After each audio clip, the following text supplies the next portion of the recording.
नमस्कार, आप देख रहे हैं 4 PM। मैं हूं आपके साथ सिमरत। देश में लोकसभा चुनाव का बिगुल बज चुका है। तमाम राजनीतिक दल लगातार अपने उम्मीदवारों के नामों का ऐलान कर रहे हैं।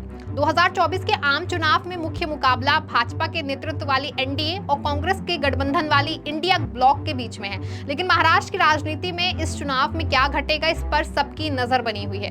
कारण साफ है, बीते 5 साल में राज्य की सियासी गलियारों में बहुत कुछ घटा है। वर्षों पुराने अलायंस के टूटने से लेकर के राज्य के 2 बड़े राजनीतिक दलों में फूट और इसके बीच पश्चात जो नई धाराओं का उदय, महाराष्ट्र की राजनीति में बहुत कुछ देखा जा चुका है। इस बीच महाराष्ट्र में प्रकाश अंबेडकर और उनकी पार्टी का अगला राजनीतिक कदम क्या होगा, इसको लेकर के लगातार सवाल उठ रहे हैं। दरअसल प्रकाश अंबेडकर ने भारतीय रिपब्लिकन पार्टी के साथ मिलकर के वंचित बहुजन अघाड़ी पार्टी बनाई थी।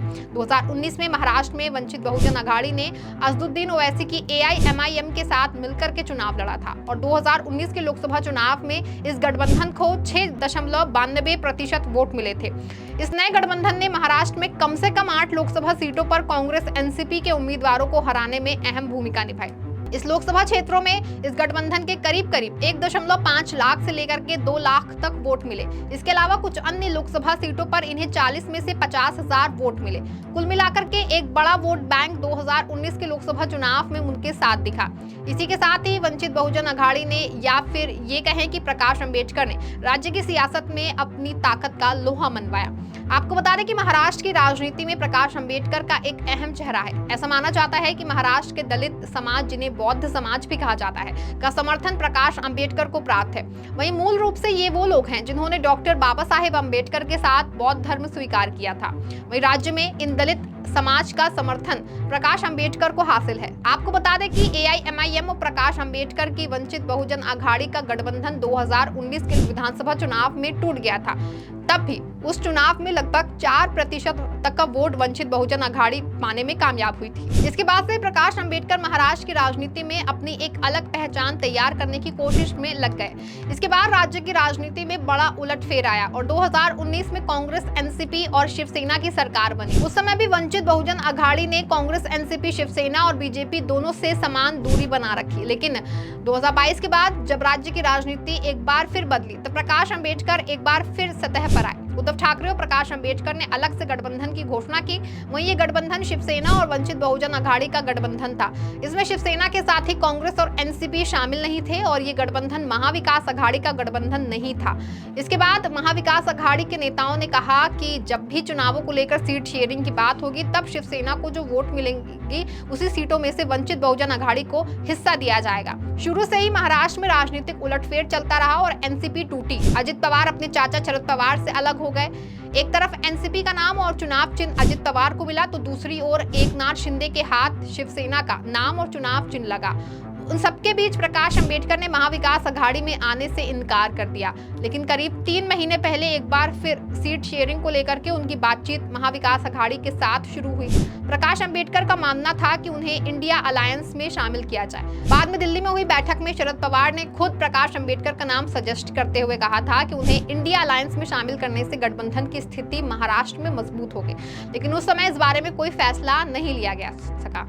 इसको लेकर के ऐसा कहा जाता है कि कांग्रेस के नेता प्रकाश अंबेडकर पर विश्वास करने को तैयार नहीं है। हालांकि इसके पीछे भी बहुत बड़ा इतिहास है। बता दें कि 1998 में एक पार्टी अस्तित्व में थी जिसका नाम था रिपब्लिकन पार्टी। उस समय इसके अंदर 4 गुट थे। इसमें प्रकाश अंबेडकर, रामदास अठावले, योगेंद्र कवाड़े और RS गवई शामिल थे। तब राज्य में इसका गठबंधन कांग्रेस के साथ हुआ। इसका नतीजा ये था कि महाराष्ट्र में कांग्रेस 36 सीटें जीत कर आई, जिसमें से 4 सीट पहली बार राज्य के राजनीतिक इतिहास में रिपब्लिकन पार्टी को मिली थी। लेकिन फिर प्रकाश अंबेडकर गठबंधन से बाहर हो गए। इसलिए कांग्रेस को लगता है कि प्रकाश अंबेडकर डील तोड़ देते हैं और इसका असर कांग्रेस के दलित वोटों पर पड़ता है। ऐसे में कांग्रेस पार्टी को नुकसान उठाना पड़ा है, जिसका सीधा फायदा बीजेपी को होता है। इसीलिए कांग्रेस पहले से प्रकाश अंबेडकर के साथ बातचीत करने को तैयार नहीं है। हालांकि महाराष्ट्र में फिलहाल जो राजनीतिक स्थिति जो बनी हुई है, उससे ये साफ नजर आ रहा है कि दोनों अलायंस, एक और शिवसेना बीजेपी और NCP, दूसरी तरफ शिवसेना कांग्रेस और NCP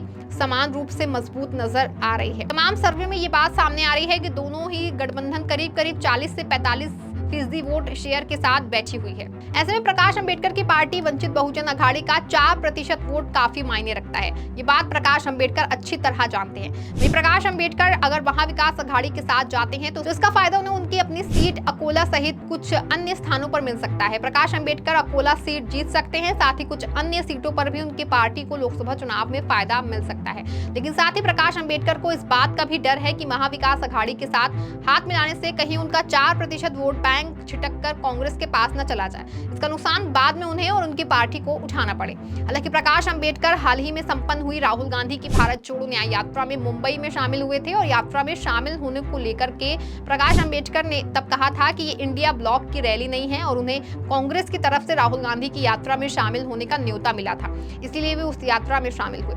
कुल मिलाकर ऐसा कहा जा सकता है कि प्रकाश अंबेडकर एक तरीके से इंडिया अलायंस पार्टनर को मिक्स सिग्नल दे रहे हैं। वहीं दूसरी तरफ महाविकास अघाड़ी के नेताओं को लग रहा है कि प्रकाश अंबेडकर समय खींच रहे हैं। आपको बता दें कि जब प्रकाश अंबेडकर से सीटों को लेकर चर्चा हुई तो अचानक से उन्होंने 26 सीटों की एक लिस्ट सामने रख दी। इसके बाद एमवीए की तरफ से उन्हें 4 सीटों का एक प्रस्ताव दिया गया, लेकिन अब ऐसा लग रहा है कि ये अलायंस अधर में फंस गया है। कोई भी दल गठबंधन ना होने का जिम्मा अपने सर नहीं लेना चाहती। सभी ये बताना चाहते हैं कि सामने वाले की वजह से गठबंधन नहीं हो सका। वहीं इस दुविधा के बीच अब ये गठबंधन कहीं ना कहीं खतरे में पड़ता नजर आ रहा है। अगर राज्य में लोकसभा का चुनाव पूरी तरह से 2 गठबंधनों के बीच रहा तो ऐसे में प्रकाश अंबेडकर को अपना 4% वोट बैंक तो बचाना ही है, साथ ही इस बात का ख्याल भी रखना है कि वो पूरी तरीके से महाविकास अघाड़ी के साथ ना चले जाए। इसका असर उनके आगे की राजनीतिक पर भी पड़ सकता है, इसीलिए वो एमबीए से रिश्ता तोड़ना भी नहीं चाहते हैं, लेकिन पूरी तरीके से उनके साथ जाकर ये भी नहीं देखना चाहते कि अब उनमें और महाविकास अघाड़ी में कोई फर्क नहीं रहा। फिलहाल के लिए इस खबर में बस इतना ही। तब तक के लिए आप देखते रहें 4PM। धन्यवाद।